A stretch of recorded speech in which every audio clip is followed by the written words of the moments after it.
Welcome to S99 TV news. Revanth రెడ్డికి చదువు నేర్పించాను కానీ ఇలా సన్నాసి అవుతాడని అనుకోలేదు. మూసీ గురించి ఆయనకి ఏమీ తెలియదు. మూసీకి బఫర్ జోన్ అనేది ఉండదు. అర్థమైందా? ఈ రేవంత్ రెడ్డి నా స్కూల్లో స్టూడెంట్.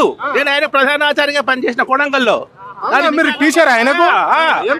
నా పేరు దశరథ్.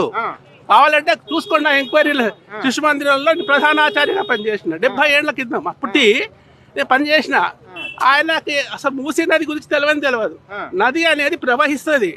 ఆ ప్రవహిస్తున్న నది పొంగిన అది ఏమైందంటే అప్పుడు నిజాం సర్కారు మోక్షగుండం విశ్వేశ్వరయ్య గారిని పిలిచి ఈ 2 నదుల వల్ల ఇట్లా హైదరాబాద్ మునిగిపోతుంది, ఏం చేయాలంటే ఆయన 2 నదుల మీద 2 డ్యాములు కట్టించాడు. డ్యాములు కట్టిన తర్వాత నదులు వెళ్ళిపోతాయి, నదులు ఉండవిగా. దానిపైన ఆనకట్టలు వచ్చేస్తాయి.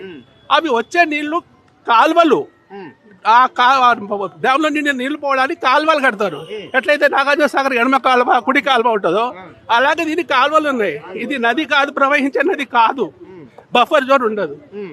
తప్పది చెప్తున్నారు. ఎందుకే ఇక్కడ ఇంత మంది ప్రజలకు అంటే దాదాపుగా 50 కిలోమీటర్లు ఇక్కడ మూసి హైదరాబాద్ సిటీ నుంచి వెళ్ళిపోతుంటది. మరి వీళ్ళందరి పరిస్థితి ఏంటి అంటే దాదాపుగా 10-15 వేల బయటలకు రాలేదండి. ఈ నీళ్ళ నుంచి నేను 40 ఏళ్ళు ఇల్లు కట్టి ఒక్క చుక్క నీళ్ళు బయటకు రాలేదు. ఇక్కడ ఎవరింటికి రాలేదు, దగ్గరున్న ఇంట్లో కూడా రాలేదు. మరి కలిసినవా నీకు? నేను ఎప్పుడైనా చదువు చెప్పినా నా ఇల్లు పోతుంది బాబు అని. మనిషి అయితే కలవచ్చు, మనిషి అయితే కలవచ్చు. శిష్యుడే కదా ఎవరు పిలవారు సార్? ఎంత పెద్ద ప్రధానాచార్య. నాకు మొత్తం సైన్స్ అన్ని తెలుసు, మొత్తం తెలుసు. చెప్పమ్మా.